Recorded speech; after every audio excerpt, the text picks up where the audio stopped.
Welcome y'all to the Blackhoof Saloon, a Wild West Exodus podcast. Mosey on up to the bar and get yourself a bottle of firewater or a glass of sarsaparilla and listen to some good old yarns about adventures of law dogs, outlaws, and weird creatures. So set a spell, water your ride or your rider, and get ready to tune up your posses. This is the Blackhoof Saloon.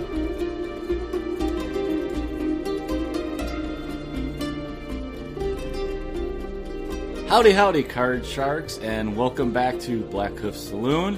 This is Eric here, and I am here with Brian. And hey, Brian, guess what? Tom's here. We got Tom again. Tom's back. Woohoo! Yes, we're back for some more nonsense in the saloon, even though you speak nothing but sense, right, Tom? Yes, I'm the sensible one. For everybody. Well, today we got a good show for you guys. We're going to talk a little bit about some of the cards, a subject we have not touched on yet. So whether we're going to cover the action cards and the adventure cards. So, Brian, what are you working on tonight? I see you working on stuff. Yeah, I was just tinkering with some the Union armored troopers.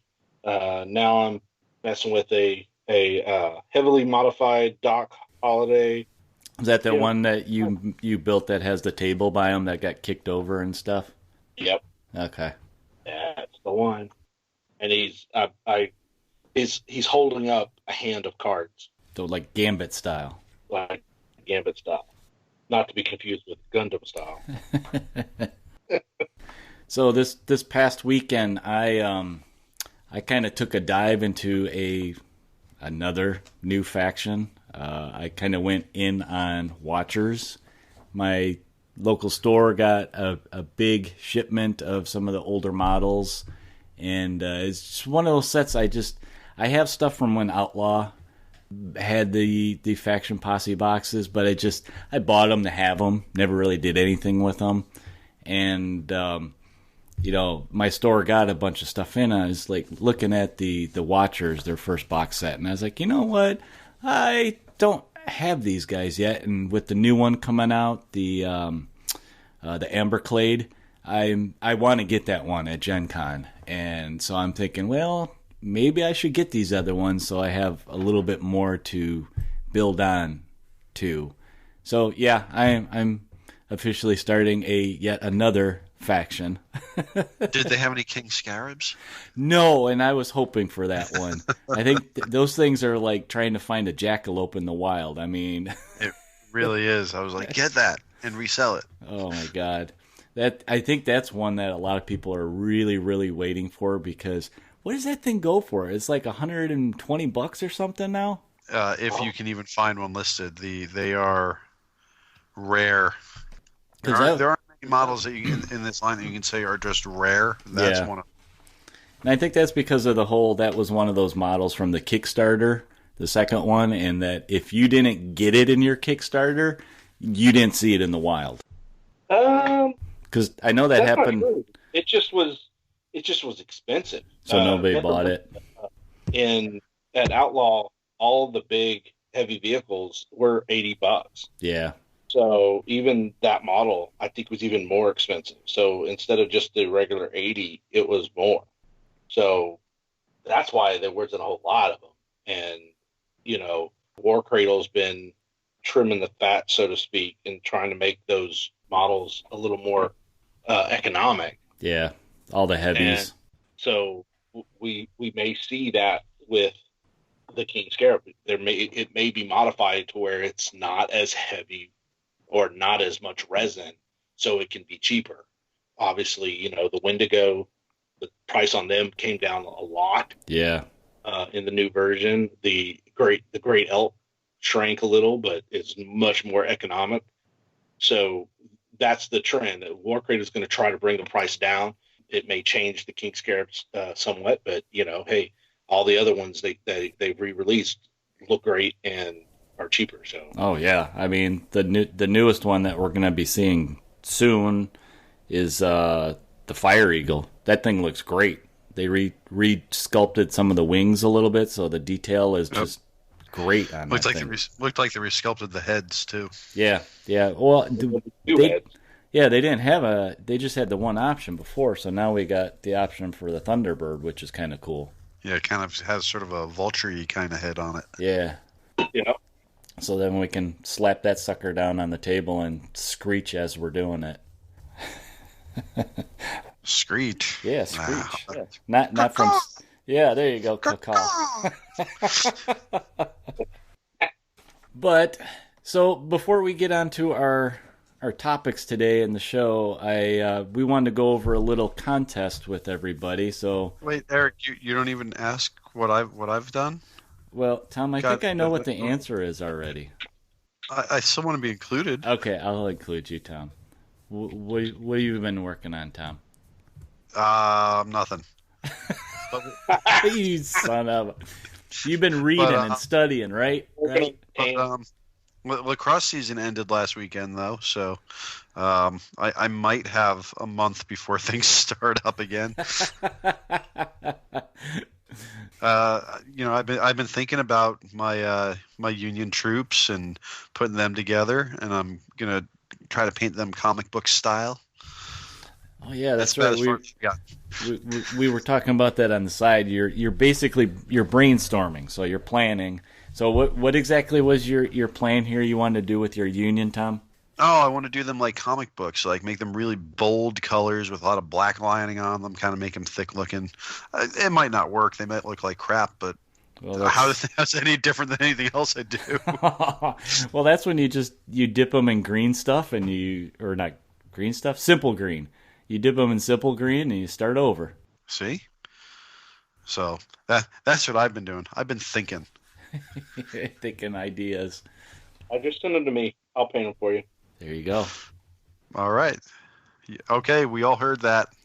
Brian's my new official painter. Here, let me mark the time. The time is, my time's all off because we gab too much, but...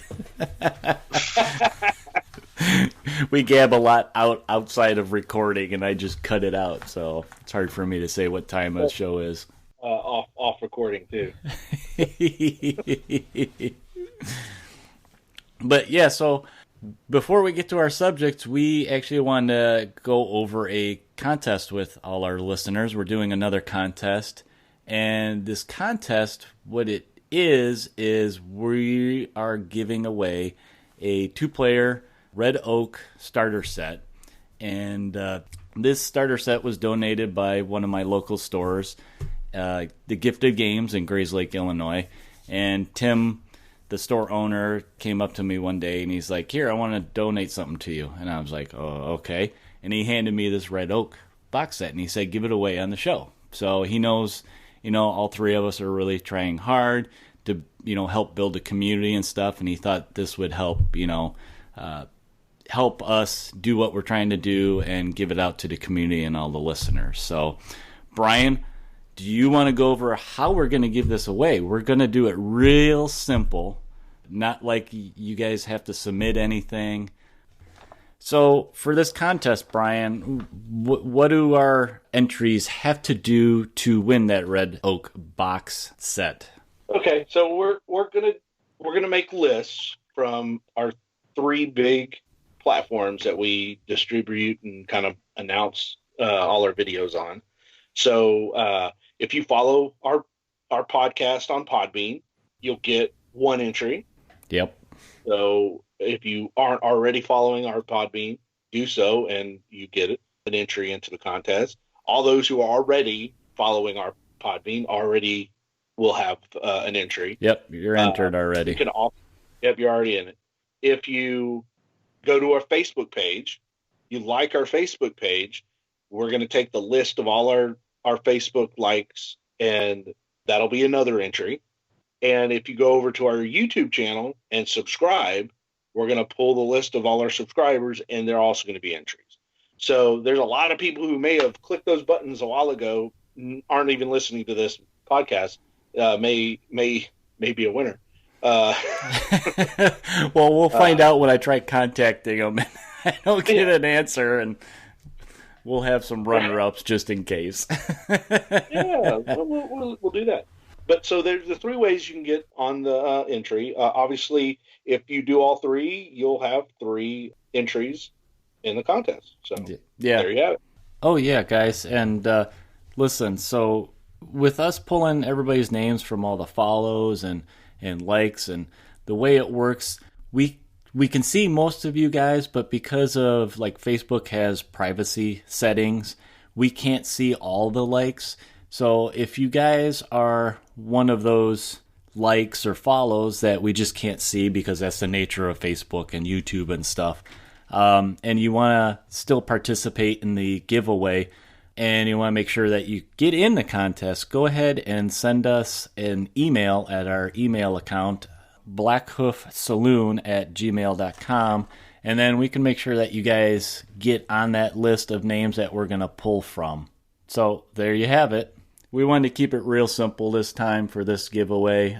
No entering stories or, drawing blood and all that stuff. So just real simple. Just we wanted to give away this super generous gift that local store owner wanted to help us out and grow the community and grow our listenership. So listen, guys, our deadline for this contest is going to be August 20th. So that'll be just before we release episode 15. And we'll announce the winner on the show when we post it up. And we'll contact you, and you guys will get a wonderful prize. How's that? That was beautiful. I agree with all of that. I think it's faster to enter than it was to listen to how to enter. All right. So, guys, with the announcement of our little contest there, and we're going to go ahead and wrap up the little banter of our intro and move on to some subjects for you guys. So stick around. We got some fun stuff for you.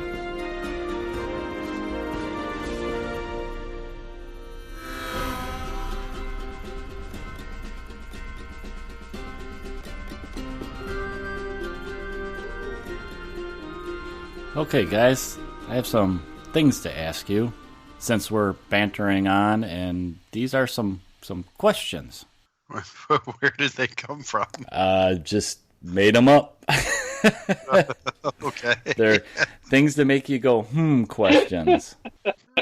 No, these were actually submitted by a friend of the show, Benji Grosek, so we can use them in the Pony Express Mailbag Bonanza.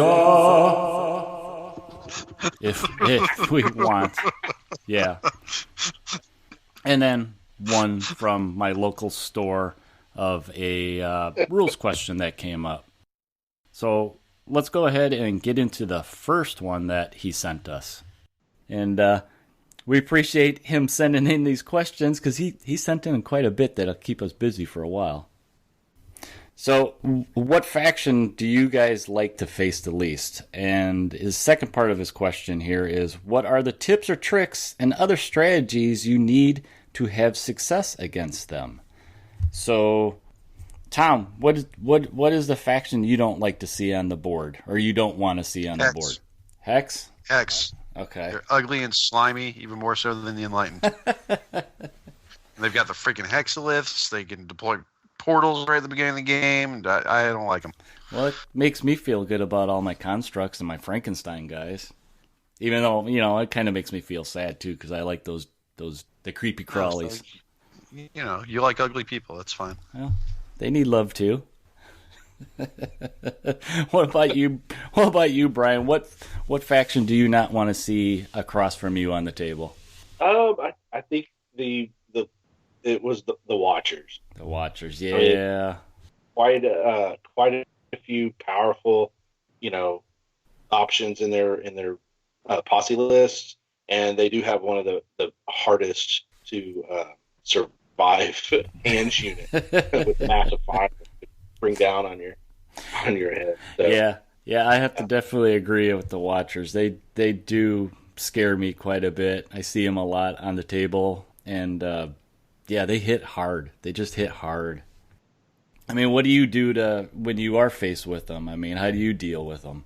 Well, okay, so like my first encounter with the new Viridian posse team up with Magenta, I just lost quickly. So then the next time I faced them, I did not bring Custer. I brought Helena Miller and the Infernal Investigations posse, and they must have been called in to figure out what destroyed Custer and his team. So Helena Miller and Jedrick and Furio, 2020 and Ida, and a couple of Rangers definitely paid some payback. See, what I it was easier.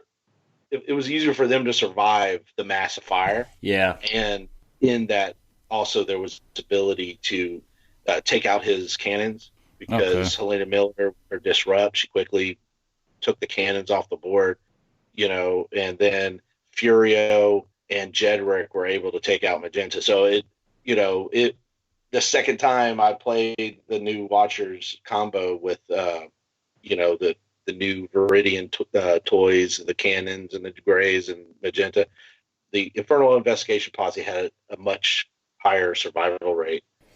So I had a much better game. Yeah, the Watchers are just, they can really tie you down on the board with their range and the amount of the fire they're throwing at you, and any kind of return fire you throw at them. They have the Xeno shields that soak up some of it.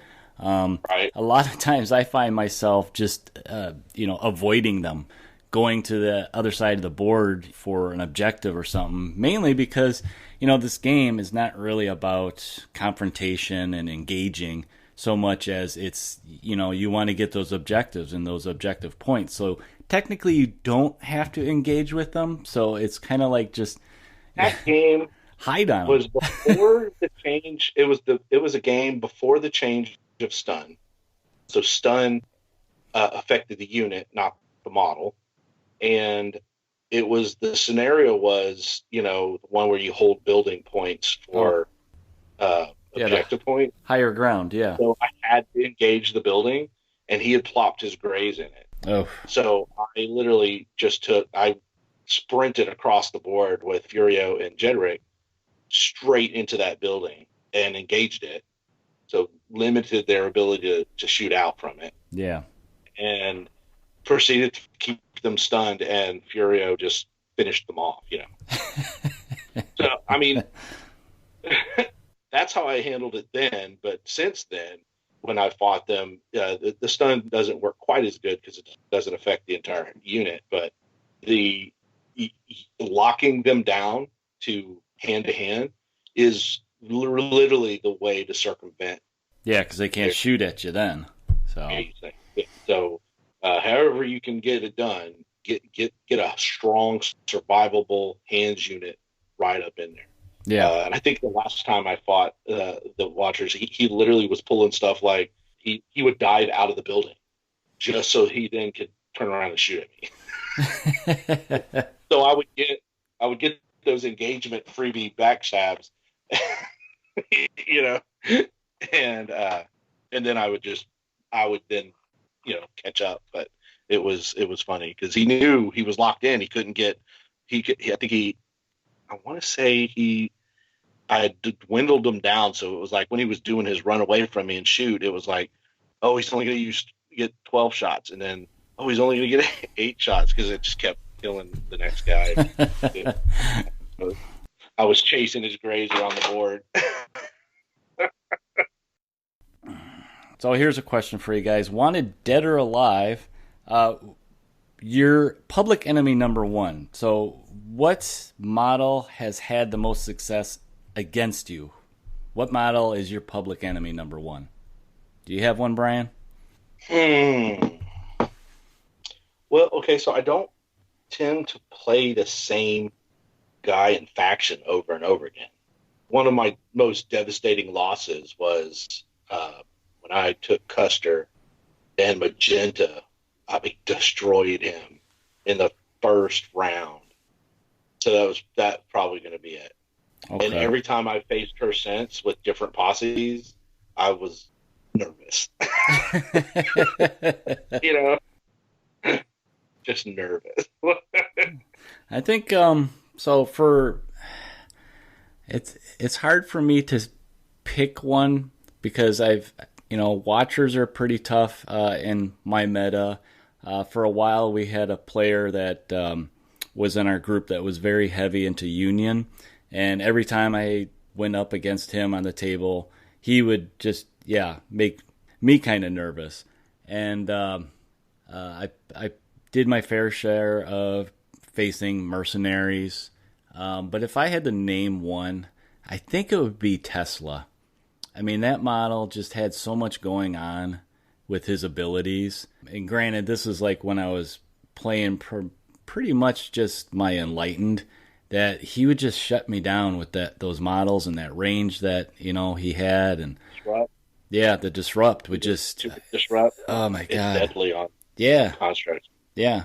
With the constructs being so slow, that it was hard for me to get up to him and, start doing anything to, put some conditions on him. So, yeah, that would probably be my public enemy number one. I haven't played enough games to have a public enemy number one. You guys have scars. We got battle wounds. I'm still too ignorant. So, I have leftover wounds from first edition. Well, first edition, what didn't you like to see on the board? Because maybe it still applies. Vlad Ursel. Yeah, he was pretty scary in the first edition. First edition, the game would start and he would knock a guy out. Yeah. And then the next turn he'd knock a guy out. The next turn he'd knock a guy out. And he's buried at the back of the other side of the board, and you can't get to him, and he just keeps killing guys. I hate that guy. So. Another story, first edition was it Rob Younger? The Knife Younger? I can't. Was he the guy in the top hat? No. I think that's Jim. Yeah, that's Jim. Rob Younger is the one with two knives. Basically had Mac's son had put the fear of Rob Younger into Darren. Oh, that's right. Oh, my God. I forgot about that. He was just slicing and dicing Darren's dudes. He was like, oh, my God.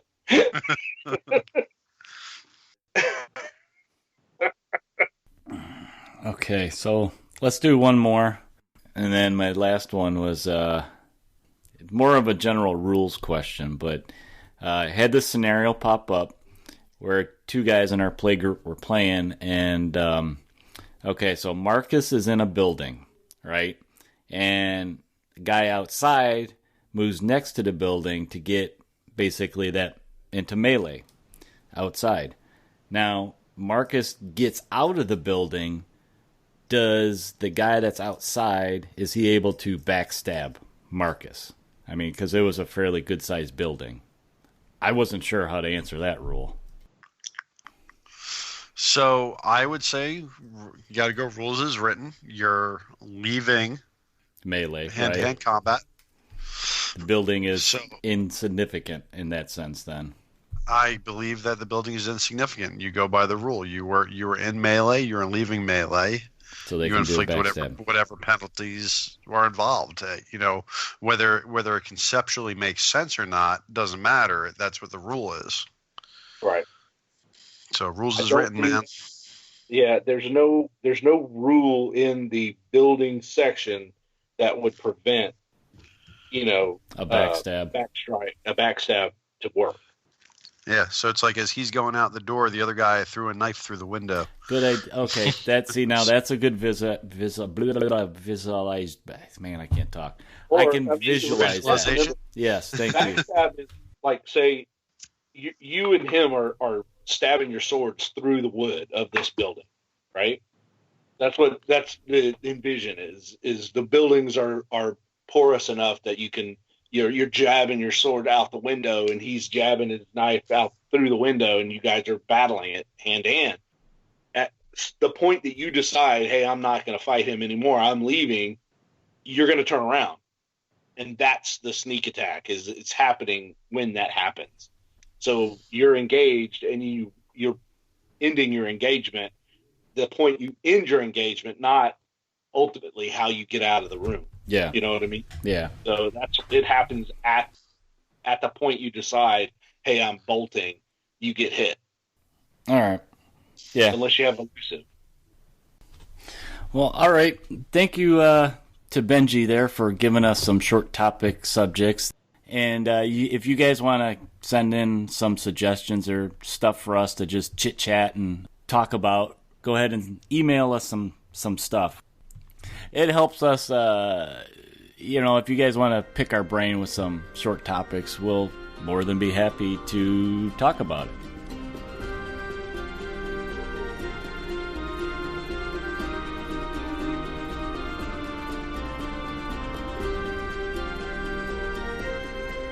All right, so this next segment we're going to do will be our main segment for this podcast, and it's going to be on one of the unique features of Wild West Exodus, and that is the dual decks, the action deck and the adventure deck. And it's going to be a little bit different. We have a special guest with us today. Give a good warm welcome to Chris. He's one of the players and community members in Eric's Meta up there around Chicago. Hey, what's going on? Thanks for having me back on the Saloon. I was actually on an episode not too long ago for the pre-Adepticon stuff. Yeah. When we were pushing the Drinkitus. Drinksitus, yes. Drinksitus, yes. So, yeah. So, Brian, Eric, thanks for having me back on the Saloon. It's good to be here. Yeah, I didn't have to twist his arm too bad, Brian, to come back on. That's true. Well, I kind of bothered you about it. True. With Tom busy with the various sports events with his two kids, he's extremely busy. So we needed somebody to step in and redact stuff, or do a little bit of grammar Naziing for us. I'm not much of a grammar Nazi, but I'll do my best. More of like a grammar socialist, Well, one of the cool things about, and I can't believe we haven't talked about this yet, Brian, is the two decks. It is probably one of the most unique things about Wild West Exodus that makes it stand apart from other games, is the way that these decks work when you're playing out on the field. Right. So the transition from first edition to second edition at Adepticon, Tom, Scott, and I, we were trying to fix some of the shortcomings of the first edition scenarios, and one of which is you could play and completely ignore the scenario objectives, because just wiping your opponent was more effective than actually messing with any of the objectives. So we tried to fix that by coming up with a new thing, and we created a set of cards that every player in the tournament would get, and it was 12 different objectives, and every round in the tournament you basically were allowed to pick two, and you couldn't use them again throughout the tournament. So you would have extras at the end of the tournament that you just never used, but and those objectives were like, you need to kill this face, or you need to do this and stuff like that. So we had that at the tournament. It worked really well. So then during the beta of the, second edition, Warcrate will come up with the action deck. And during the beta, that's what we were discussing, is the action deck is like, wow, man, this is going to be difficult. But a lot, Daz was with us at that tournament and, really liked the cards. So I don't know how much that influenced the development of the two decks, but it kind of flowed from that. Like, because we had introduced the idea, I think it then expanded in the minds of Warcradle. So during the beta, it went from one action deck that did action points to then a second deck that did the adventure, objectives. And then, boom, the next update in the beta, while we were doing the beta testing, boom, they added the Guts side of the Guts and Glory adventure deck. And it blossomed like that point. During beta test, we were like, okay, this is great, because now not only do you have the tactics of the action deck, but now you have these Guts and Glory cards that really build on this duality of the two decks working in concert to give you so much more tactical ability and mitigation of either one of the two decks. That may be a shortcoming. So it's like, wow. And yeah, you're right. We haven't talked about it as a focus. It comes up here and there throughout the our other podcasts, especially when we talked about Treasure Hunter being one of the special abilities that benefits either one of the two decks, such as like Shrewd Strategist. You can look at the top card of either deck and discard it. I'm glad you said that, Brian, not me. What that? Shrewd? Yes. Well, it's cool is it just right from the beginning when you draw these cards in your hand. And I mean, you're building your posse sometimes to play up to the card strategy. I mean, you got strategy right from the start of you drawing cards into your hand. Right. That I think is, the most intriguing part of the game to me. And I mean, I still struggle with that whole thing of playing to the cards. It's not about what's the scenario, but it's also, okay, what cards do I have? What can I play towards in this sense? And Chris, I watch you, when we get together, and you are slamming down those cards, getting VPs from those so much during games that you got it locked in how to play those cards, man. Well, a lot of times, I mean, it's just basic 3D thinking. If you think about it, is you get your hand, and then you have a second to sit there, look them over, see what you're going to do, weigh out your balances. Because I mean, from my experience, right when I first started off in the second edition of the game, because I'm a veteran from the first edition of the game. I mean, I've loved the models, I've loved the story, I've loved lore ever since its inception back when.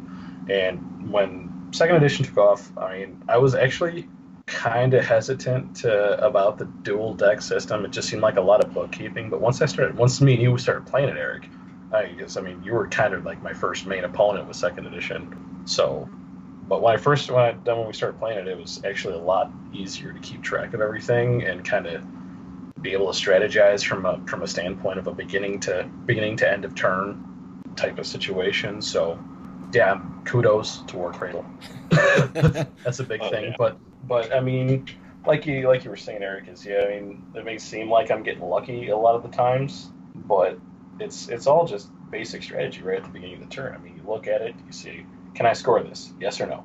If it's a yes, flip it over, try to score it, and just be done with it. Yeah. If not, I mean, then they give the addition of the guts bonuses allows that card to be useful somewhere else. So I mean, it's just basic utilization of resource at that point in time. So. Right. So why don't we get on target and let's blast through the action deck, because I think like all three of us really want to dive into the tactical use of the adventure deck. Absolutely. But let's get the action deck out of the way. Absolutely. Since it's a very short short topic. We'll get a little bit of a summary of each deck, and then we'll deep dive a little bit more. So perfect. So the action point deck. The big point of the action point deck is when you flip the card is how many points do you have per activation for one of your guys on the board. Right. Simple enough. Yeah. The action deck is action points that you're going to be using for your model.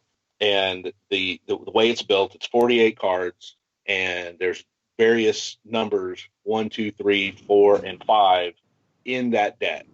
So there's 4 1s, 15 2s, 22 3s, 6 4s, and 1 5. So your bulk of the percentages at 45% is going to be a 3, which is like kind of a standard. And 3 action points gives each model on your board a pretty decent activation. Then you have some percent chance of having a poor draw when you pull a 2 or a 1, and then of course when you get that 4 or 5, you're like, yes, I can do a little bit more. And it's really kind of neat the way those numbers and the percentages fall in place. One of the things that we all we've talked about before is when you're doing demos, or say you're just starting out playing the game and you only have one action deck, and so y'all just decide to let's just split it. Well, drawing from the same deck is one of the ideas. I would not recommend doing that. Another one is to actually split the deck up, where you divide up the number of cards. So what you do is you each of you get 2 of the ones, each of you get 6 of the 2s. That would leave 1 that you just don't use. Yeah, you just pull it out. Divide up the 3s, each get 11, and you divide up the 4s, you each get 3, and you don't use the 5. Yeah. Right? So that way you have an even chance of getting the 2, 3s, and 4s. That way there's the equal percentage chance of you having the cards you're going to need. Mm-hmm. If you both are drawing off the same deck, the percentage chance, it makes it wacky. So that's what I would suggest if you're going to use the same deck. But you don't really need to when, War Cradle has this deck printable from their website. I know when we first started beta testing 2nd editions, I printed two copies of the deck. Yep. Once it firmed up to be the official deck. I printed them out on cardstock, cut them up. Yeah, it takes a little time, but we all learned how to cut in kindergarten. Not very well.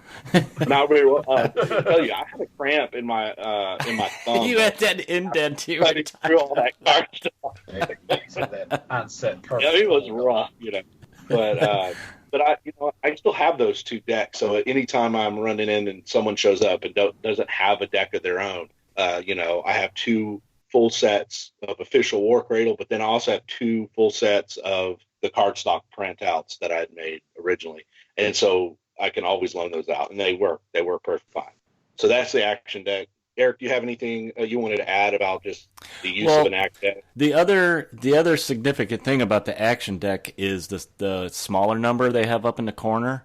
That basically it's not just a numbering system of 1 through 48 for the cards. It's actually when you're determining initiative, you're flipping those cards, and whoever has the higher number is the person that's going to win the initiative. And the way that they're numbered is they're numbered from lowest action card to highest. Yeah. So the first one is 1, and then the 5 is 48. So it's like, so what that does, it's cool. It's like, I won initiative, but at the same sense, you're burning a higher point, action point card that you may need later. So right. There's been many games where we've played trying to get that initiative, and you flip over that 5 for initiative. It's like, yeah, I got initiative, but it's like, oh crap, that was my 5. I think I did that in this past game day we had just this past weekend. My game, I think I flipped a 5 for initiative, and he threw an interrupt at me. Which the only time pulling the 5 during initiative is actually okay is in the beginning of the game, because player A, if he pulls the 5, gets to use that. True. That's true. And that's the only instance in the game where the initiative card you pull is your action points. Is if you're player A and you pull the 5, you could, or whatever you pull, you can use it. You use that for your first activation, unless player B, pulls a card that beats you. Yeah. Or like Chris just said, he throws down an interrupt and just ruins your whole day. Exactly. But we'll get to interrupt in a minute. I'll just pull those out of my sleeves. It's fine. So yeah, the action deck is it kind of does both those things. But another thing it does, instead of just initiative and action deck, is those little numbers also are used in scenarios. That's true. So there's, I guess, the scenario Badlands set that you can also download off the. See, we need to do those more, Chris. Yes, we do. I agree. Oh, they're awesome. They're so good. Well, there's a couple of the game effects in those scenarios come down to draw a card from your action deck and use the little number. The higher number gets to do whatever the thing is. I know stuff. At the Eerie Shack at the end of the turns, you each draw a card, right, and that's who gets to use the templates to horrible effect on your opponents. Yeah. So, and again, we'll talk about tactics and the use of the action deck once we finish talking about the next deck, which is the adventure deck. All right, so this is the big one. This is where all the meat and potatoes are for the game. So the adventure cards actually have 2 uses in the game, and these are cards that you actually keep secret, just like any card game. It's like your hand of cards. And actually, So during a game for the action cards, the size of the posses you guys are playing, points-wise, will determine how many cards you draw each turn. And those range from, I think the first one is 999 points, you're going to have 3 cards. And then they increase as you go. 1,000 to 1,499 is 4 cards, and 1,500 to 1,999 is 5. And then they say each 500 points you add on to the posse, you're adding +1. So that'll determine how many cards you have in your hand, besides like different abilities like Treasure Hunter, which will give you an extra one as long as that person is still alive on the board. I think that was a great way that they made the game scale and how to and give it a bigger feel. Because you think about it, you have a bigger posse, you got more guys out there, you have more to manage, so therefore you have more utility to draw upon. So I thought that was very clever. So once again, kudos, work rate. And then the other cool thing about the adventure cards is they have a dual use. So they are a 2-sided card that has a glory side or a guts side. And so your guts side is basically stuff that will like maybe give you extra action points, or there is, you can up the limit of one of your models, or their mind, you can affect some of their attributes during the game, which is a nice way to, as we mentioned, mitigating your action point deck. So say you draw just a little tiny 1. Well, you may have an adventure card in your hand that you can play down to give you another action point. So it helps mitigate the bad draws, which is a real cool thing about the adventure deck. Right. So the adventure deck, again, has the gut side, which is game mechanic, and then there's the glory side. So, Chris, tell us about the glory side. I know you yeah, you seem to get beat up on Eric quite a bit. So, I bet Eric's just been waiting to throw me under the bus on this one. Okay. The glory side of the card directly affects total victory points for the game. So, as I mentioned, there's gut side, which is game mechanics, which are bonuses to things. The glory side, you can choose to forego the game mechanics side, like adding a limit or adding a couple action points or whatever to scoring victory points. But these victory points have a condition. Every one of the cards has a unique objective to complete. Like, for example, some of the common ones are destroy a insert type of unit here in a shoot or a strike, depending upon the card. It could say shoot, it could say strike, and score a victory point. And this will add to your total score at the end of the game. So my big use I've found for it is, either jumping ahead early or making up some lost ground for, say, you're playing a scenario where it's a cumulative point base, like something out of the basic rule set. Let's you send a message, for example. You have your 2 objectives on your side and 2 objectives on your opponent's side. Say you get pushed off of your objectives early and your opponents are jumping ahead, you can use these side objectives, so to speak, to kind of catch up and close that gap in gameplay. So right. And there's a variety of different objectives to follow, like say destroy a hands unit and a shoot, destroy a hands unit and a strikes, destroy a support and a shoot or a strike. Or there's also placement type objectives, like get your boss unit within 5 inches of the center of play. And I only think there's a couple of repeats. I mean, they're pretty across the board. And take one, like there's also one that says take one for the team with a face unit and get a victory point. And as of right now, I don't think that there is a limit to how many cards you can score in a single activation. Which right. So say that I used, and it's brilliant, is if you're lucky enough to get multiples of the same achievement, you can turn them all in. Yeah. When you achieve it. Yeah, I've been on the other end of that one. You can ask Chris all about that one. I think the worst ever. I think I scored 3 victory points in a single unit's activation against Eric because of fortuitous glory bonuses I had on my adventure cards. I think I had 2 destroy a hands unit and shoot, and also take one, or also get a face unit in the enemy deployment zone. Which, I mean, I'm kind of known for my mimic shenanigans now, and they just pop up in the enemy deployment zone. So if they just say someone with a high rate of fire jumps up behind your lines and aces one of your hands units and is in your deployment zone, that activation, I'm scoring 3 victory points, right. just because. And once again, it all boils down to tactics and planning. Yep. Right. So that's one of the things we were discussing is to be able to have more options is to, one, when you build your posse, if your faction has access to a treasure hunter or multiple treasure hunters, you put them in your posse. You can't. Does treasure hunter stack? No, it doesn't. So, but you can have multiple guys. Right. So you can only get +1 card, but you lose it if that model dies in the game. Yeah. Right. But if you had multiples, you wouldn't. Which is the second one in your deck makes sense. Would now be the one you're adding every turn until he dies. Which is what I did that at Adepticon with my list. I had Nakano, and then I had Marcus. So if one died, I was still getting that bonus. That's right. And, what that does is it gives you that little bit of extra ability to have that extra card that you can hope that, gives you those victory points, or when you really need those gut boons.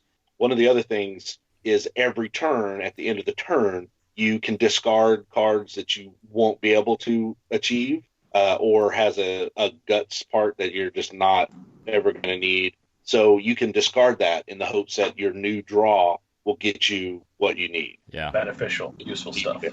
Right. One of the other things is if you have somebody like a card that has elite as a common rule, that allows them to rewrite the guts on any of the adventure cards to be a +1 action point. Yeah. Right. So any card you could just use as an extra action point, which is a great ability. You combine that with Treasure Hunter. Ooh. Yeah. So why don't we go over the unique cards in the adventure deck? Okay. Touch them a little bit. Let's just dive into the little hat with a +1. Triggered activation. That's right.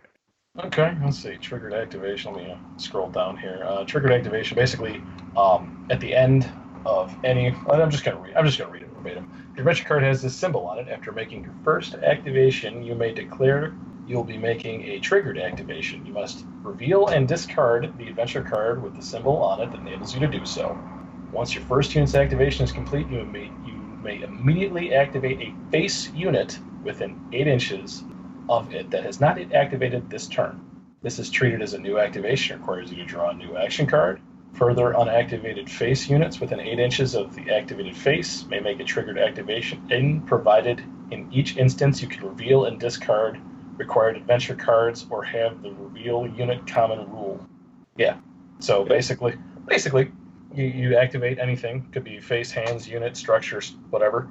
And at the end of their activation, you can discard the triggered activation card. It's the cowboy hat with the +1 by it. That's the symbol you're looking for. And you can then activate a face unit. And then you discard the triggered activation adventure card, and then you draw a new action point card. And basically just continue your activation from there. Yeah, so you're getting basically like a back-to-back activation. So this is a great card to play if you have a guy that's, say, pounding on your opponent's boss, and you get him all, tokened up where he's disordered and he's stunned or whatever. You play this card, and you can have that face just finish him off. Right. As long as he's within 8 inches. Yep. Right. So again, tactically, if you have that card, you would play that up. You would make sure that you are moving up multiple units to be able to benefit from this 8-inch triggered activation. It's a way of focusing to your card. So at the beginning of the game, you see you got a triggered activation, and then you plan ahead. You get your melee guys up there at the boss, and then boom, you tag them both. All right, so Eric, why don't you do the exclamation point one for us? All right, so this is the Interrupt card. Now, the Interrupt, if you do not have the initiative and your adventure card has this symbol on it, you may reveal the card to your opponent and choose to gain the initiative for this activation only. Reveal must be made before your opponent draws their action card and declares the unit they intend to activate. If your opponent has an interrupt card as well, they may then play their interrupt to regain the initiative for the activation. If you hold further interrupts, you may then try to seize or deny the initiative once again in this activation, and so on. So the interrupt is the exclamation mark, and you're basically stealing initiative. So you can keep going. There's some caveats to that. Okay. So you're not stealing the initiative for the entire turn. So an interrupt only interrupts that activation. So, the way it would work is if, Chris, you have initiative and round 2 begins, but before you pick up your action card, I play my interrupt. So what would happen is instead of you drawing that card, you would just have to wait, and then I would activate one of my guys. Right. Then you would activate your guy. Exactly. For this activation pair. Right. Then the next activation is actually going to be yours because you still have initiative. Yep. Mm-hmm. So you would activate a second one, right? Yep. Exactly. So a lot of people don't play it correctly because they assume it's taking the entire initiative, and it's not. It only interrupts that activation's initiative. Mm-hmm. Yeah, this was a rule that was brought to my attention early on that I still continually forget about. It's just like, he stole initiative. Just go. Hey, try playing with youngsters. My boys, it's hard to get them to realize that's how that plays. Yeah. They're like, no, I stole initiative. No, you only for that one activation. Yeah. Right. And that's one of those nitty gritty rules, which there's a few of them in Wild West Exodus, but this is the one that definitely comes up the most as far as that I have to stop and take a second just to be like, wait a minute. And I think I saw when some people were talking about it, a way to think of it is the activation is, okay, you got player A, player B, and player A has initiative, player B steals it, so player B goes, and then when it comes back around, player A goes, and then it goes back to B. Right. So the way it's easiest to remember is every turn is built up of activation pairs. Yes. Where you and your opponent both get to activate, right? And so if you think about it that way, then the interrupt interrupts that activation pair. Right. But things revert back to normal to who won initiative in the next pair. Yeah. Right. Unless you have another interrupt, which I've done for people. I think a record in my game so far, I think there was 4 interrupt cards thrown down on the same activation pair. I think that's my personal best so far. Well, see, I like saving. It was like, okay, well, I took the first pair, I take the second pair, and you almost get halfway through the turn, and you've had initiative, even though you lost initiative. Exactly. But yeah. Okay, so the last unique symbol on the Guts symbols is the little cog with the little arrow on it, and that's called Restore. If your adventure card has the symbol on it, you may reveal the card to restore the number of fortune chips on a unit of your choice back up to their fortune value. I see. Brian saved that last one for him because it was the shortest one to read.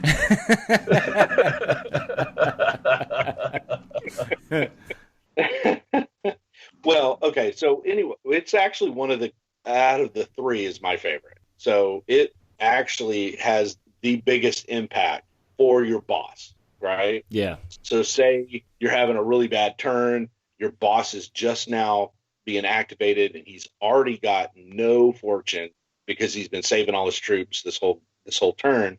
You activate him and he's got nothing to do for himself because he's been helping everybody else with largesse. This card gives you that ability to be effective for your boss during his turn, and then he gets it all back at the end of the turn.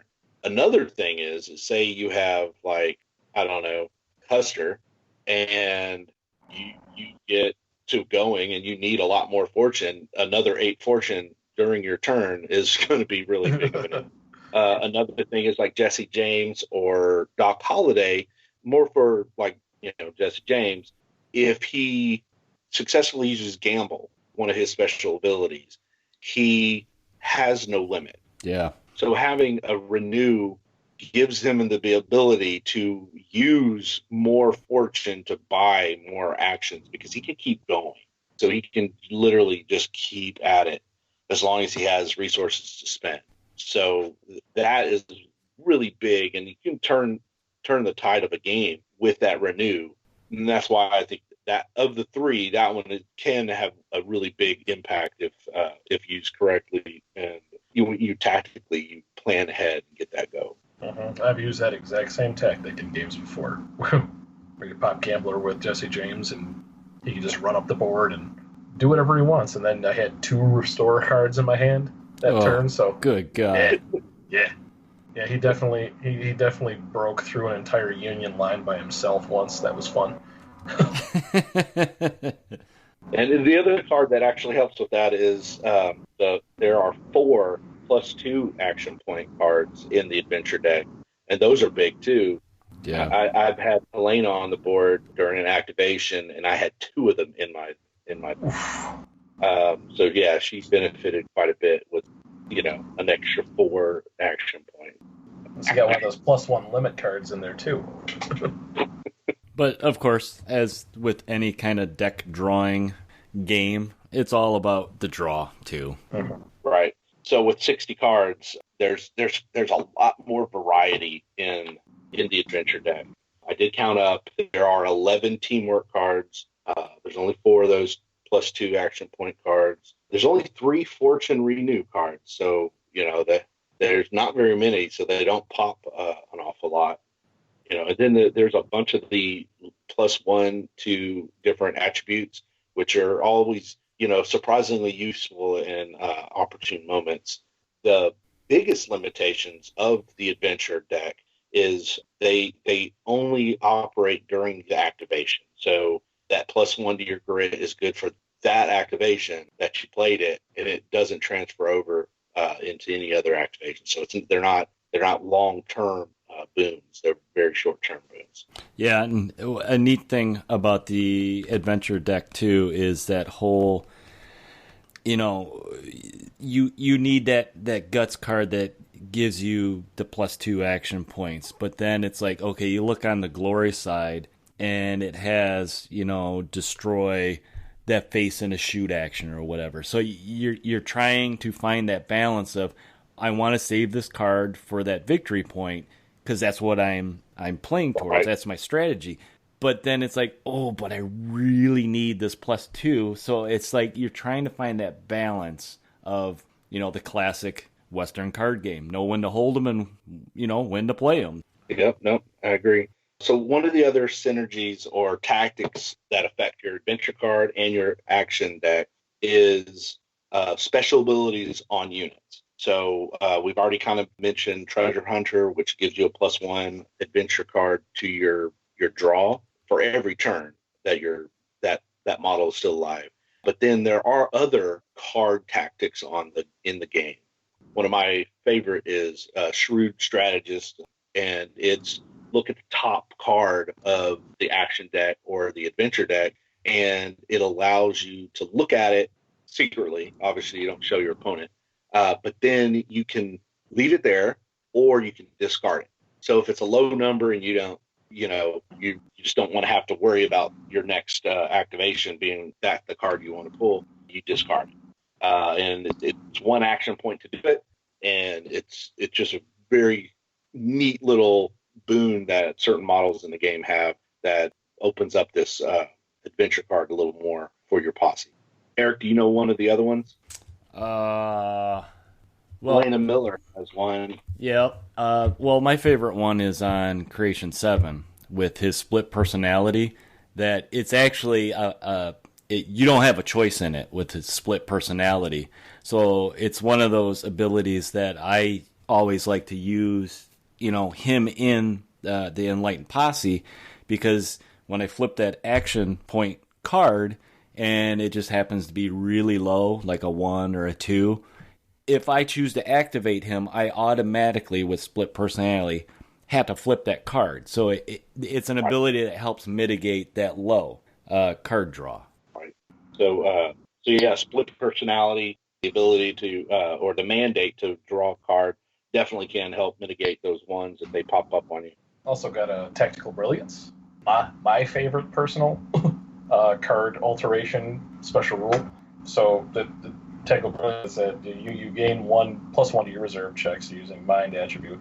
But once per turn, when this model activates with Tactical Brilliance, you spend 2 action points to look at the top 3 cards from either your adventure deck or your action deck, and you put them back in any order that you want.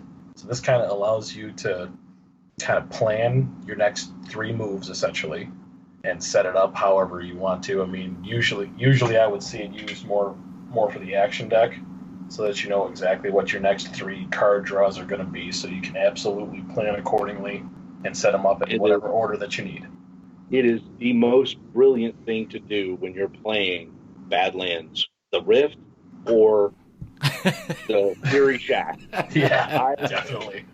I have, every time I've played either one of those two, that's Helena's main function, is to wait till the end of the turn and scope out that deck just so I can make sure and not get hit with the Pierce 4.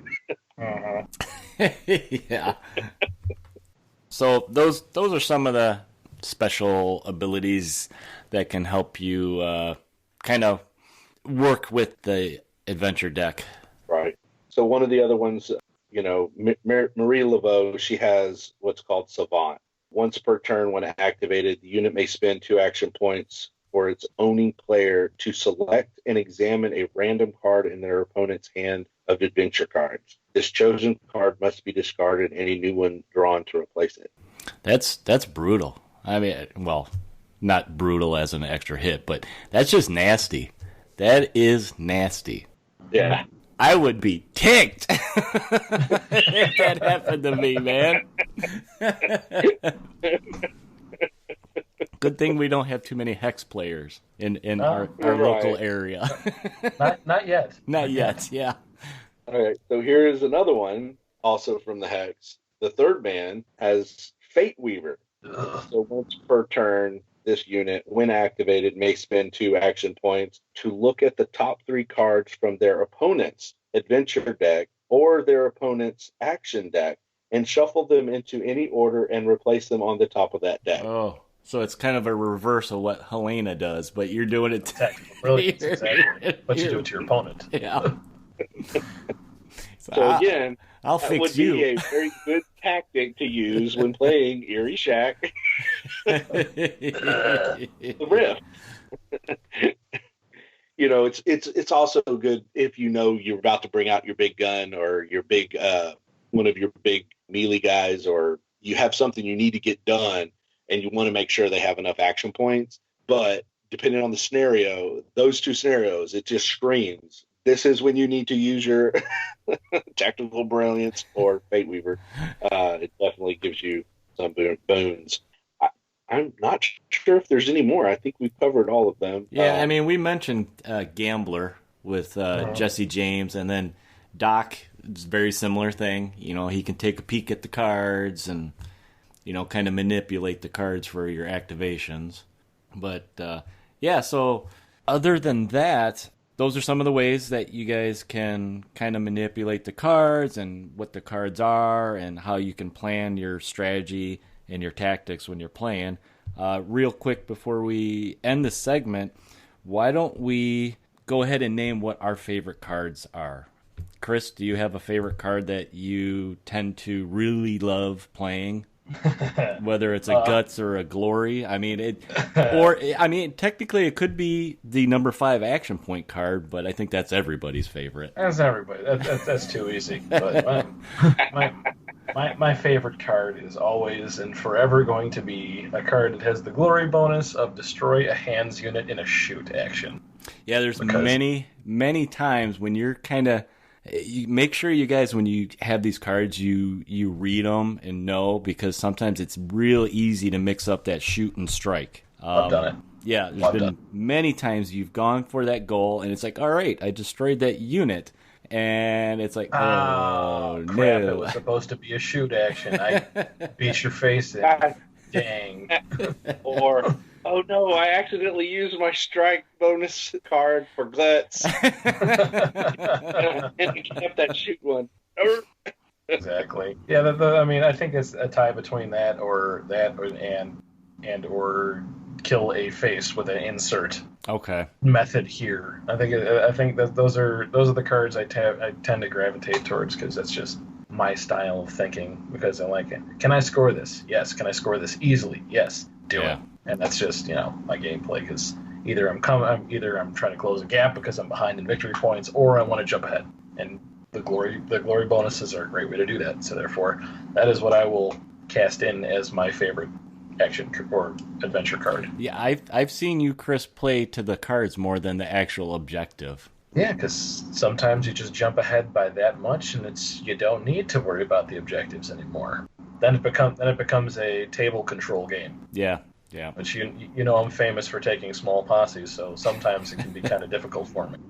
I did win Adepticon with 11 models.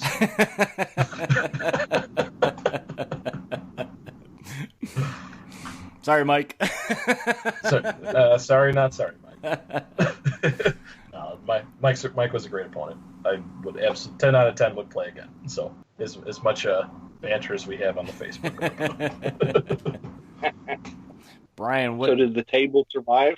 I don't know. There was some dice being thrown from like 3 feet away, so they were really getting into it. Me and Mike were having a great time. Okay, we were hooting and hollering. It was fun.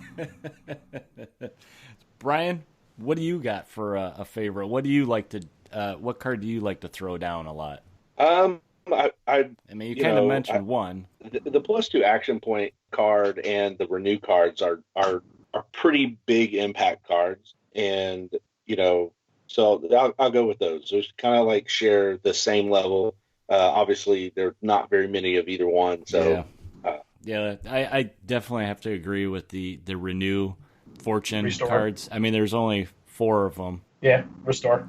Yeah, restore is definitely a big one. I mean, there is only 4 of them, but like we mentioned earlier, being able to take your boss and just go to town and use all his monies, basically his the fortune and his action points up, and then being able to slap that down and keep going is just huge. That's really huge. And also something worth mentioning about restore. Now, correct me if I'm wrong here, but you can use the restore card at any point in time. It doesn't have to be during an activation.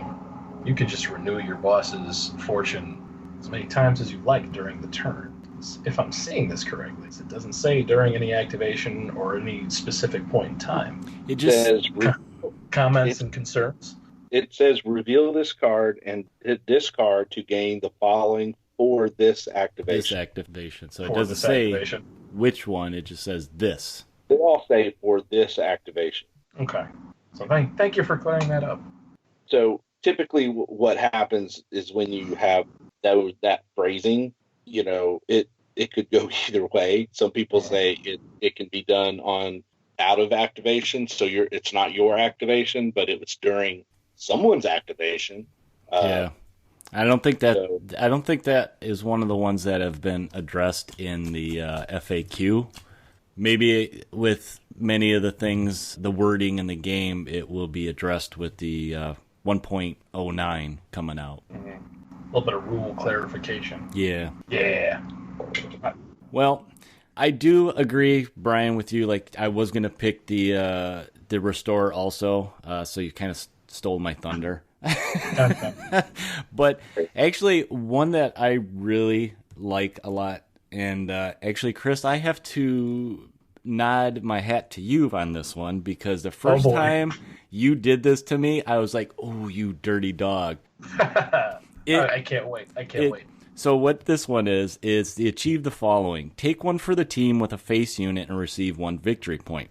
The first time you baited me in, you had, what was it, Marcus, and he was just hanging out in the open wind and didn't even think, okay, you got, I think it was Sierra you had kind of not too far away from him, and you had a on the lookout on her. So what was it? We moved up an Iron Horse with Gatlings, getting ready to blast Marcus, and it was like, oh no, she's gonna take one for the team. So you slap this down, get a victory point, and then she has on the lookout, so she gets to shoot first, kills that unit. And I think you scored some more points off of that. Yep, I remember I had to destroy a support unit in a shoot action as well in my hand. That was completely happenstantial. Oh my god, that was such a good strategy that I was just like, holy crap, what just happened? But that was such a good strategy, and it's an easy strategy to set up. It's the whole, baiting your opponent to do something, making something that just looks so juicy that you want to go after, but then you flip-flop it on it, and all of a sudden it's like, whoa, what just happened? I love that. Because there's one thing I noticed about you, Eric, is you get that tunnel vision. When you see something that you want to just demolish, you just hone in, and you're like, all right, he starts foaming at the mouth almost. So obviously I'm going to put the juiciest target I had available Marcus Wayward, just kind of hanging out there and see. I mean, I wasn't expecting too much. I mean, Sierra she's okay, but it was definitely something I was going to keep Marcus alive with. But being able to kill you with one shot, that was complete luck. Yeah. Well, yeah. Since that time, that was when we were doing playtesting for Adepticon. I started doing that little trick with Jesse and Slane, where I do that with Slane with his -4. And it's just like, what just happened? Yeah, you shot at me, but you died. That's what just happened. But yeah, I mean that would be one of my favorite ones. And like I said, the Restore. But that, guys, is the action point deck in the adventure deck. Too bad that it took us a year, Brian, over a year, to address probably one of the most important things in the game. Yeah, what are you guys doing? We get distracted. That's fair. When you do podcasts once a month, you forget. Things come up, and you could probably. I'll put the task out. Go out there, listen to all 13 episodes prior to this one, and count how many times the adventure deck or the action deck has come up in our podcast. And I'm pretty confident that it has come up in multiple podcasts. Yeah. Oh yeah. Not as in depth as we talked about it today, but the decks have been talked about. That's fair. Plus, from a content standpoint, I'm sure there was much more exciting stuff you wanted to talk about before the cards. I know for a fact I probably mentioned, Helena Miller using her tactical brilliance and using his shrewd strategy to great effect to winning games. I know I've talked about that. Well, Brian, the only information I have on Helena Miller, as I've never played against a Helena Miller posse, is from you. So thank you. Well, hey, be on the lookout. That's one of the things they investigate is them green and gray aliens. So they're always watching. So so therefore that means they must be waiting too. You know what? I actually just thought of something kind of off, on the top of my head. One of the things that I'm wondering that if Warcrate will ever do is giving us maybe an upgraded adventure deck where we might see some different type of things to work for. I mean, it's kind of I guess, maybe a hopeful wish list. I mean, the deck is great as it is. Oh, yeah.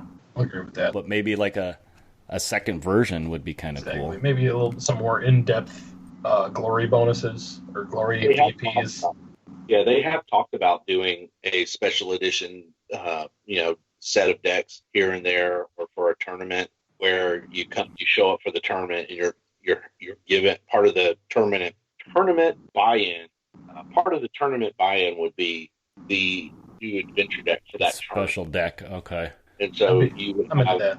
Right, and so everyone gets it who signed up for the game, and it's for use during that tournament. That'd be cool. I mean, it could be themed towards a certain thing, or the pretty side, and then it could have unique, guts and unique glory. Yeah, that would be kind of cool. And I mean, we are going to get to see the whole two-sided Guts and Glory thing with the Dystopian Wars when it comes out. They're calling it Victory and Valor, I believe. Yes. And then we're probably going to see something similar to that in Lost World. I don't know if it's going to be called the Guts and Glory. It could be called something different like Dystopian Wars, but the same rule set. It's going to be Guts and Glory. Guts and Glory, just maybe different conditions, like victory point conditions or plus. I think it's going to. I think you're right. They may have to print it out because they don't have bases. Yeah. In that, so you're right. They may have to have a new deck for their side. I know it's the same rule set, so when they do the rule set, I'm sure they'll have to put in those caveats. Yeah. Yeah. Those keywords, basically. Right. So that will be fun when we start seeing the beta on that. Yeah. I'm excited. That'll be fun. All right. Well, why don't we go ahead and get out of here? And thanks, Chris, for sitting in and talking cards with us. Well, it was a pleasure to be here. I was confused as to what that sound was at first. I was about to ask you a question, but no, that's just cards. He's just flipping cards. It's okay. I'm being a card shark. That's not what that sounds like. It's not what it sounds like. That's my confusion. No, that would sound like a bullhorn. I was about to say, it kind of sounded like you had some enchiladas for dinner.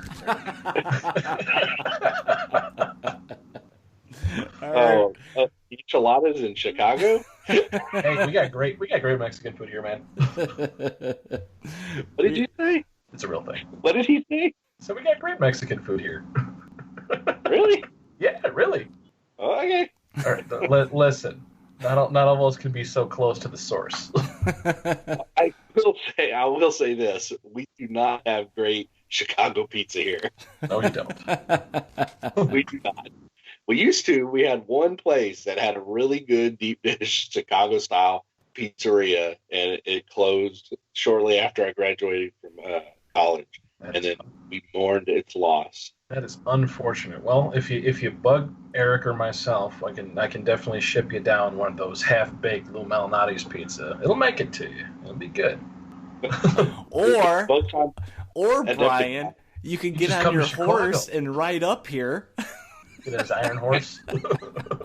Yeah, I'll just ride 2020 up there. I love it.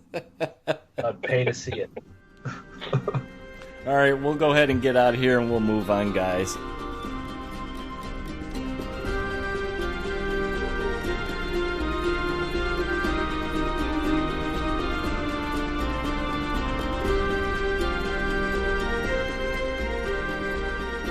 Okay, guys. That about does it for today's episode, and we're going to go ahead and wrap it up here. But before we get out of here, me and Brian wanted to go over some news with you guys in the world of Wild West Exodus. And first off, let's just mention that right now shipping is the newest stuff that they released, the Regulators Posse box set, Tesla. Is that a legendary Tesla, or is it just plain old Tesla? It's legendary Tesla, It's the Tesla in the mech suit. It got a pretty heavy tinkering, so it's a new sculpt. A lot of the details have been modified and crisper and everything. I don't know how crisp. I haven't seen it actually in hand yet, but like the Tesla coil on top is not there. Okay, and they reworked both arms. Looks a little more proportional now. Details.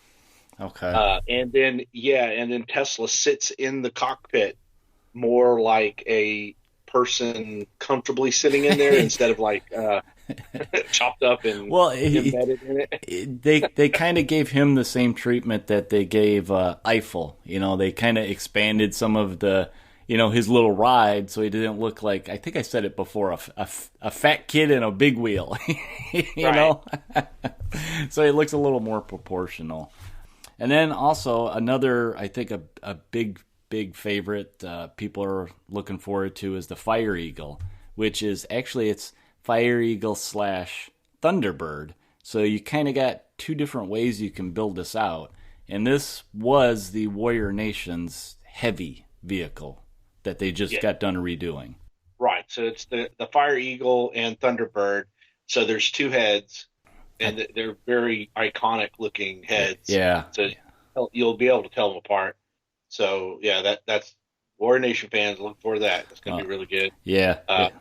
The Watchers got a two-pack of the Onyx destroyers that came previously in the Amberclade posse box. So now you can, beef up that posse with buying some more of the Onyx destroyers. Didn't they change the names too? Didn't they, Brian? Are they Sentinels now? Right? Is the destroyers their old name? I think so. I think you caught me. But yeah, I mean, they've been out of print for a while, so I think they've been holding back on them because they had the plans to put them in. It was the Amberclade, so we haven't seen them in a while. So they're now the Vermilion Sentinels. Vermilion Sentinels. What vermilion? What color is vermilion? Because I know they're all named after a color. I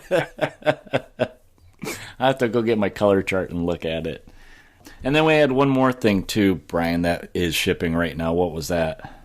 Oh, there's a piece of terrain. It's the Nazambu Bayou Abandoned Shack. Yeah.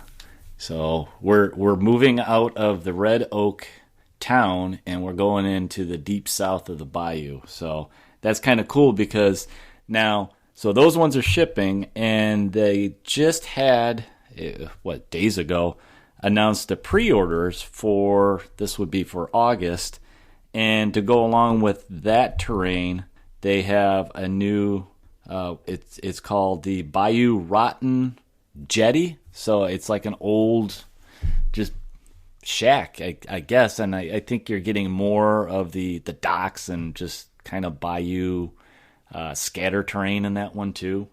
Right. So the first Nazambu kit had a dock and boardwalk and a shack on stilts.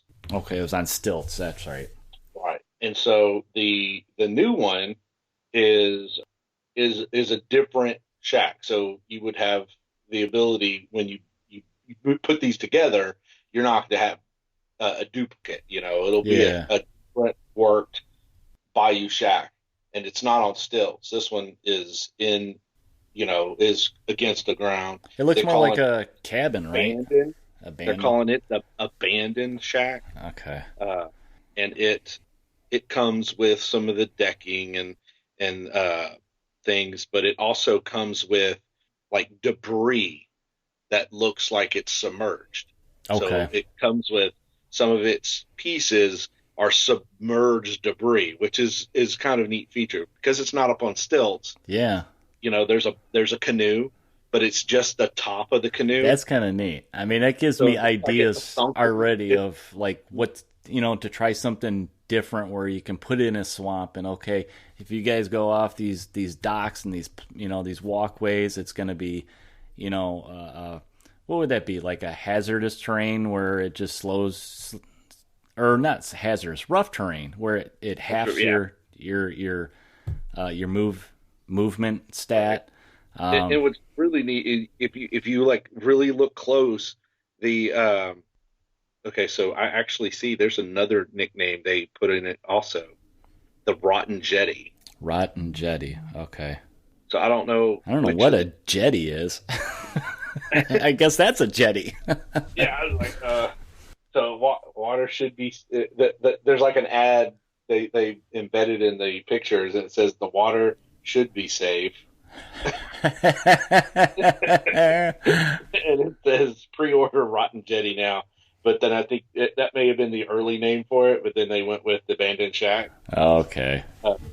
Probably because people were like, what's a jetty? But if you look at the shack, it has no roof, but it has rotten timbers. Okay. But there are actual silhouettes of crows.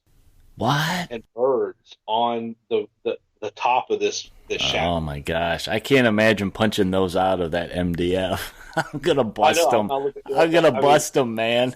I was like, oh my God, that's really cool. There's like little birds. Well, if I do end up breaking them, I'll have to make a trip to like the Hobby Lobby or Michael's, and in their little, oh God, what would it be? They have their little hobby section where you can do the railroads and or the dioramas. I'm gonna go get some little birds, like they got the little like plastic birds that I can just put up on there. But for going up pre-order this weekend, so. For those of us who want to do a Bayou board, it'd be fun. Are going to be. Can't wait to see what Mac comes up with. Of course, he's probably got stuff like this he already built. Yeah. So what else is there, Brian? So kind of like last month, that just now has gone to shipping. A previous posse came out. And in that posse, there's something that everyone's been dying to get a hold of so they can buy separately, and that is the portals. The new plastic portals that came in the the Portal Vanguard posse. Yeah, that's right. So now you'll be able to buy a box and get 2 portals. And you really don't even have to paint them; they're clear, aren't they? They are clear. There's a few people that's already gotten them from the Portal Vanguard. They put a glaze over them. Okay. And then you it'll put a little color in it, but it doesn't make it opaque, so the clearness kind of still shows through. Yeah. I was chatting with Brandon and was like going, "They're so cool. I can't wait till someone a little more higher tech than I am plug in an LED at the bottom to see what it looks like." Yeah. That would be neat. Or lighten it up from the bottom. I tell you what, I hope they got the printers firing up on those ones fast, because they're going to be selling out of those ones. Yeah. Especially once people start seeing what all you can do with them. Yeah. And then we got a big guy too coming, don't we? We've seen this guy a long time ago. So we got another four new releases for pre-order. We got the piece of terrain, which is great. All their MDF terrain's been amazing. We got a faction building option for, with the portals. And so now we have a single model. So War Cradle's really not doing a whole lot of single models unless they're big, right? They're not gonna fit in a poppy box. Big and beefy. Just like, the Fire Eagle. Anytime a model's coming out solo, it's going to be a legendary. So it's going to have a larger base. It's going to have all these other things. But so the new legendary is a model that we got teased quite a bit ago. So he's already got a cult following. Yeah, you know what? I think if you open up the Wild West Exodus webpage, he's one of the 3 figures featured in the top of the screen. So we've been staring at him for a while.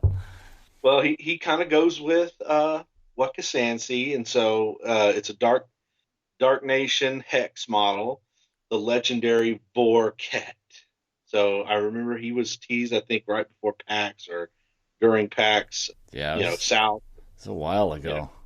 2 seasons ago. Yeah. And we had expected him to be in Wakasansi's posse box, and it was just too big. It's hard to pick a model that big in a posse box. So you'll have to come separate. And man, he's so cool. And of course, splash him down with a full Darren. Oh yeah. Paint. Just so cool. It looks so cool. Yeah, he's definitely going to be a painter's delight with the detail that's on him.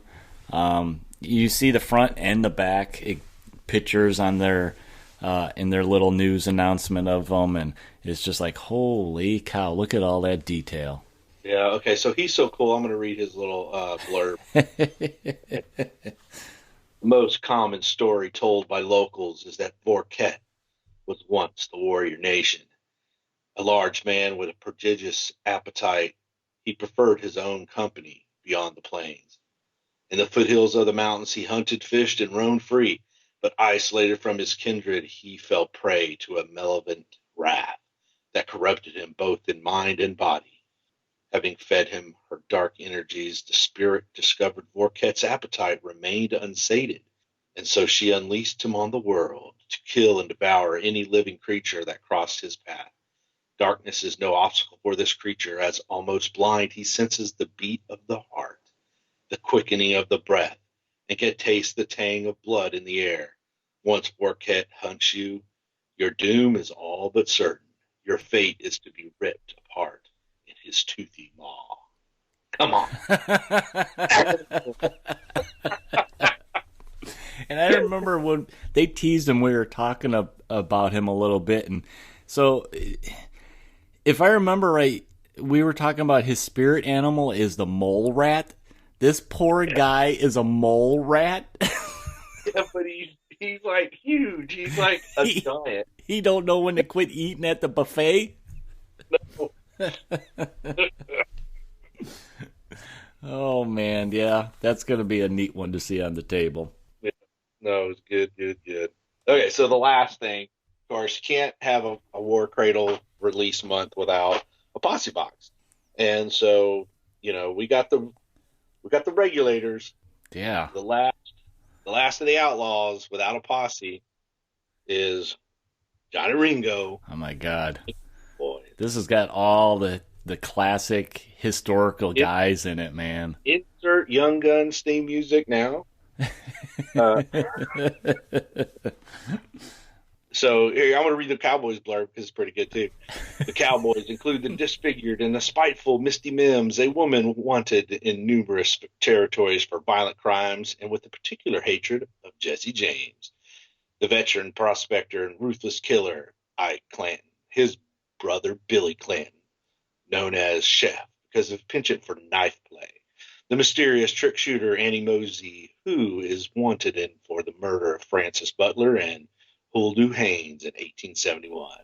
The final member of the gang is Frank McLowry, mortally wounded by the Earps and transformed by experimental enlightened technology at the hands of Kyle the Black into the psychotic Eps14. The Cowboys stampede their way through the region, robbing, killing, gambling, and drinking their way to their notion of glory. Yeah. And shock of shocks, drum roll, wait for it.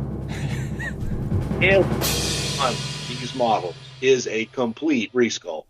Yeah, they look really sharp. Just to cast, like some of the previous, posse boxes that had maybe one or two new models, but then the rest were, the trusted and true outlaw old.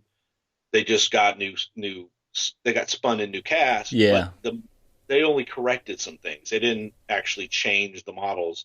Or the poses, but every one in the Cowboy box is not only a fresh sculpt, so they corrected any issues they may have with the old, but they're all new poses as well. Yeah. Every one. I mean, probably the most dramatic one would be, Ike's is totally different. H-Bot's is way more dynamic than what it was.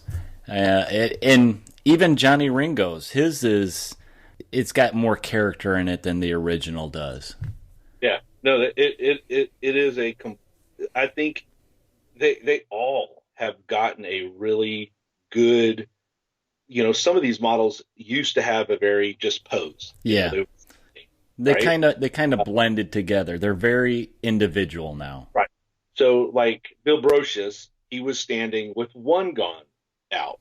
Yeah, that's right. Now he's got them both out. So, I mean, definitely more of a, action pose, like he's standing between people and saying, hey, you're both going to get it. Chef, who used to be standing like Bill Brocious is now, he had guns out on both sides, but dude's named Chef, he didn't have any knives out. So it was like, okay, maybe you should put one of his pistols away. So he's picking his teeth with one of his knives. So it's just a much better snapshot of his character with this new pose. Yeah, it is. So it's really good. And then you have HunkyBot was, good pose, real lots of detail, but now he's in the middle of a run, so he's high action. He's got his claw open, and they eventually now they put like a flamethrower in that arm, and so it looks like he's about to flame on. It's just a real good action pose. Yeah. And yes, Johnny Ringo did not lose his shirt, did not regain his shirt. He is still showing faces. Heck yeah. He's like, hello, ladies. Ike Clanton, his pose did it. What's nice about Ike's is it didn't change much, but now he's lighting the cigar. Yeah. It's a lot more of their character is put into the poses. Just a little bit of twist of the sculpt, and it just works. It looks really cool. He still looks like a dirty bastard. So, and Mitzi Mims, she's now doing the whole Jake. Yeah, come get some. And it fits her character good too. I was like, oh, that's nice. Oh, yeah. So, yeah, our Outlaws have been seeing some love these last 2 months. Man, these releases just keep coming, and they keep impressing me. They keep upping the game. The scary thing is having had those numerous conversations with Stuart, and especially after the last one, and then he basically told us, yeah, let's not reveal anything we just told y'all. It's like how to the wire where we're like, oh my god, there's comments that we don't know about. Oh yeah. I mean, I'm kind of getting excited. So we're basically almost a week out before GenCon. And, whenever War Cradle goes to these big cons, it's like, okay, what are they going to drop? What are they going to surprise us with? It seems like there's always something. And you never know what to expect. It could be like Adepticon. I didn't see Adepticon coming with Lost World, Exodus. And that was a big bomb. It's just like, holy cow. So, I mean, we could hear more news about that. We could hear news about Dystopian Wars. Or like you just said, it could be something we don't even know about. Right. So I'm getting excited for that. Yeah, War Cradle's doing some good stuff. And yeah, I think we'll probably hear something about each one of those topics. I do know that not only is Wild West Exodus getting their 1.09 card update, that's in the beta with that should be finalized by the time you hear this. Yeah. Then the Sturginium Lounge, they got updated with the final beta of the Dystopian War rules. And, so that was going back into the shop. So anybody paid attention to when they did the same with Wild West Exodus, that's a pretty good time scale. Yeah. We're going to probably see that game get to finishing relatively quickly, because within a month or so they're going to polish that beta in the workshop at War Cradle. So I think that's going to be coming out not for GenCon. Yeah, they would never have rushed it to that if as long as the beta was making progress. And that's going to be soon, and that'll be really kind of neat to see that game, resurface. No pun intended, because that game had something. Yeah, I'm interested, in that one. I remember the old versions of it under Spartan, and it was one of those games that's just like, I'm way too far behind to even try jumping into it. And with War Cradle releasing it, if they give it the same treatment they did with Wild West Exodus, with basically a starter set, 2-player set to jump in there, I'm gonna definitely try it. I'm looking forward to trying a demo at GenCon when I go down there and just checking it out. I mean, I've been kind of following the updates and reading it and stuff, But I think until you actually get some hands-on experience and moving some models around and chucking dice, will it really kind of come to light of, oh, this is what this game's about. Speaking of GenCon, so GenCon is coming up in about a week. It is August 1st through the 4th in Indianapolis, Indiana. And I'm going to go down there for just one day. Again, I can only manage one day. Work gets in the way of my fun, so I can only afford one day. But something I want to bring up is that, so at GenCon, if you guys are going, go by the booth, check it out, pick up their 2019 exclusive model that was Jadzia Kakusku. How about that's got to be close. I know Stuart told us how it was once, and that was close. Yeah, okay. So I'm just sorry, all you Polish people. I could get Jadzia right, maybe so I'll just stick to that. Bit.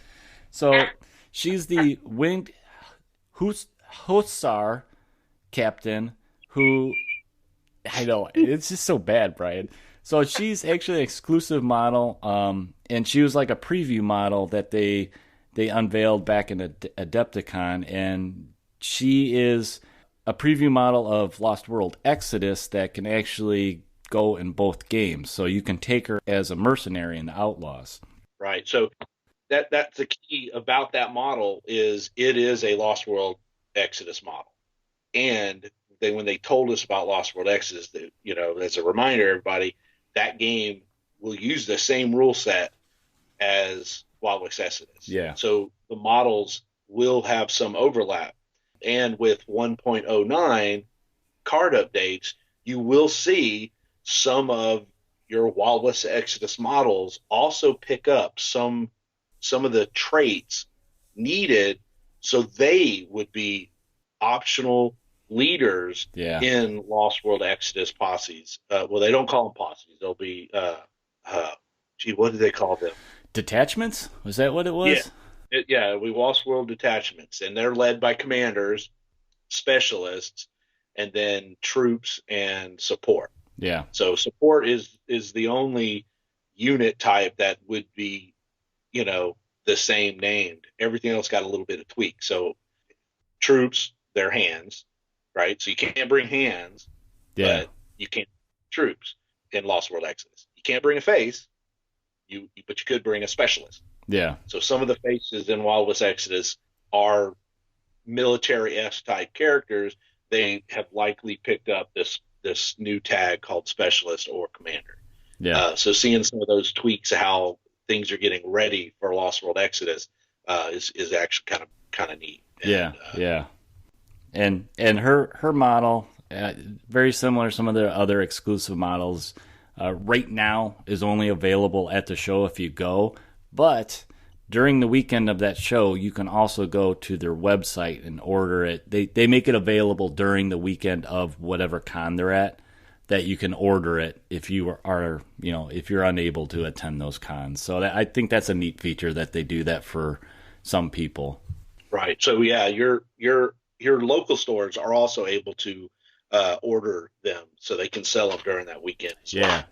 Yeah. So if you have a local store that gets orders direct from War Cradle, they'll be able to get a supply for their store.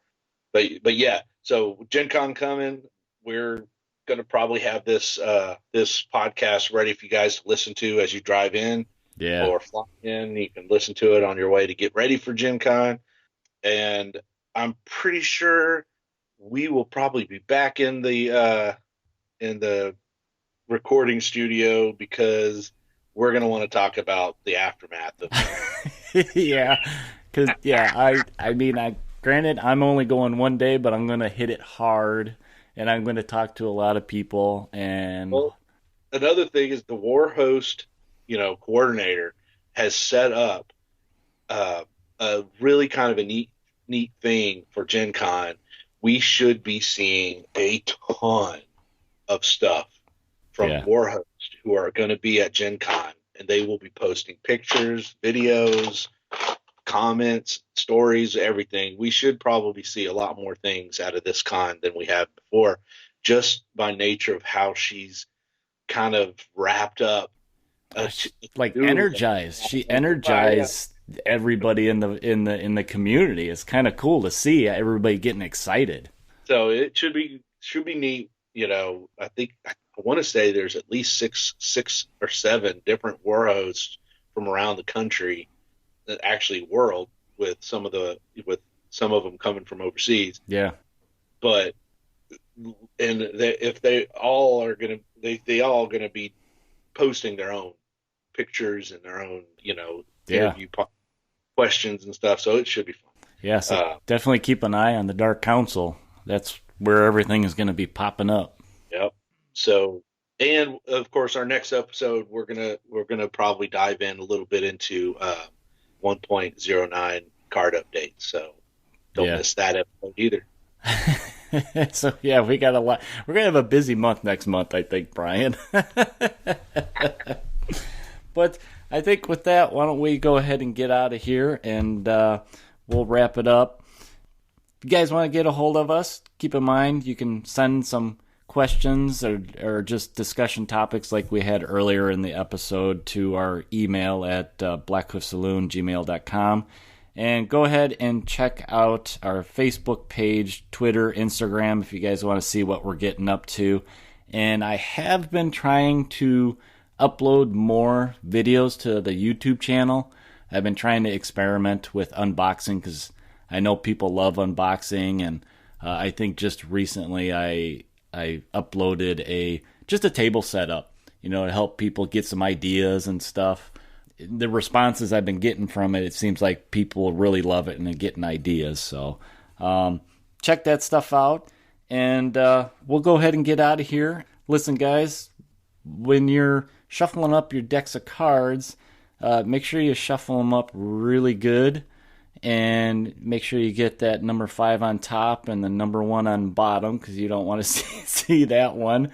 And remember to take it easy, and always ride with the sun at your back. I screwed that up. And remember, ride with the sun at your back and always roll those big crits. This is Eric saying take it easy, and hopefully I'll see some of you guys at GenCon on Sunday. Go ahead, Brian. You want to say goodbye? No. I'm just kidding. Yeah. Hey, thanks for listening. Please send us some comments if you have any questions, or if you have a topic that you guys want us to jump into, or definitely if there's something you want us to mention or do a call out for you, or just jibber jabber about. That's what we're good at. We're open to suggestions. We're open to comments, and we really do appreciate all the the commentary that we get from the fans out there. So thanks again for listening. See you next time.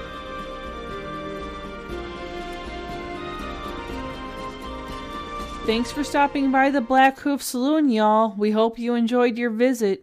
Feel free to get a hold of us with comments or questions via the interwebs, and shoot us a telegraph at blackhoofsaloon@gmail.com. You can also find us on the Facebook, YouTube, Twitter, and Instagram. Music for the podcast was provided for use by Ross Bugden and can be found at one of his YouTube channels, Ross Bugden Music or Ross Bugden Composer. Until your next visit, ride with the sun at your back and always roll those big crits.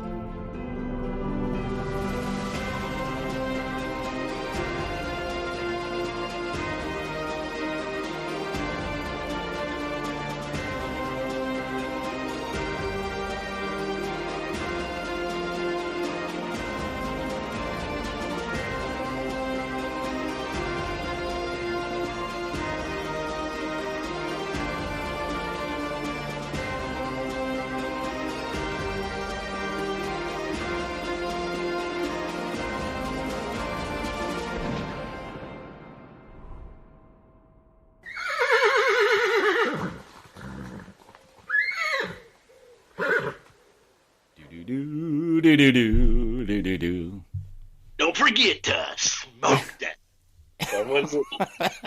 Eating that smoke wagon. You gotta do something, or you just gotta stand there and bleed. Oh man, I like that movie I think so we much. should change, instead of always roll them crits, it says we should change it to, and don't forget, skin that smoke wagon. Skin that smoke wagon. Remember that. I'm like, what? How do you not remember? Then it's followed up with an equally amazing, and it goes, "Oh, I didn't even see you there. Run along now." I think she got that blinded by the suaveness of Doc Holliday. Yeah. It's like, "Oh, Charlie, I didn't even see you there. Run along now." I like he's like you can leave now. He's like, oh, Yeah. Leave the gun. It's just like, oh, okay.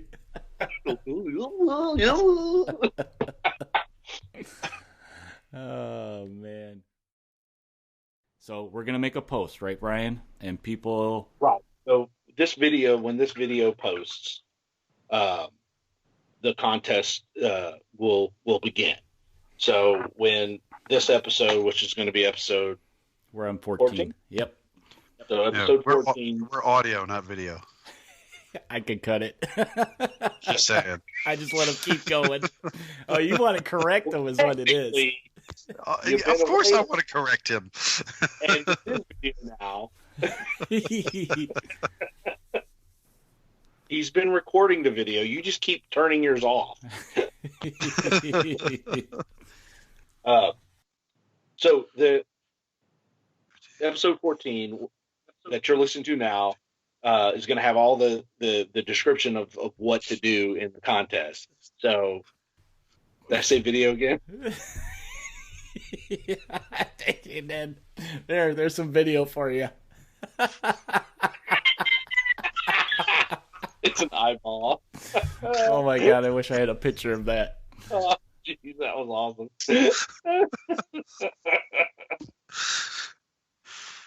Oh, geez. You're right. You know what I mean? So if they're Bob the Builder on Facebook and Bob the Rocket on YouTube, they're still getting 2 entries.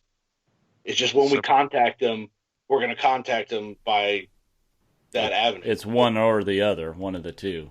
Right. So he Bob gets an email the Builder is Bob the Rocket. Bob the Builder is your default, your go-to default. What do you mean? Can we build it? Oh my god, you don't even know the reply to that? How can you use Bob's Builder and not know the reply to "Can't we fix it?" Yes, we can! Oh, see, I just said Bob and just said the first B word that I could think of afterward. Not because I was thinking of a cartoon that kids watch. Yeah? Where'd you get that? Right. Oh my gosh. You guys are giving me so much outtake material. It's like I wouldn't bring up Handy Manny. I don't care what you're doing in your spare time with Manny, but just don't bring it up here. You guys will get a wonderful prize. How's that? That was beautiful. I got to stop drinking coffee before we get on to record. It's just, we're going through the descriptions, and I'm like, like us on Facebook, subscribe to us on YouTube, follow us on Podbean. Done. So we should just had him do it, Brian. I'm out. Here. He was here the whole time. It's so much more fun to be a critic than it is to be a voice actor. Oh, speaking of, we need your participation in the. Yeah, we need your sultry voice. Follow the sultry sounds of my voice. There. That's all I need to do. Done. Done. Done. Did you like that one, Tom? Done. That's all you do. You can be like, I'm out. Short and sweet. Yeah, give you a mic so you can drop it. Well, don't drop your mic, actually. Yeah. It's well, expensive. Yeah. That's why I got a backup for when Xander steals my mic.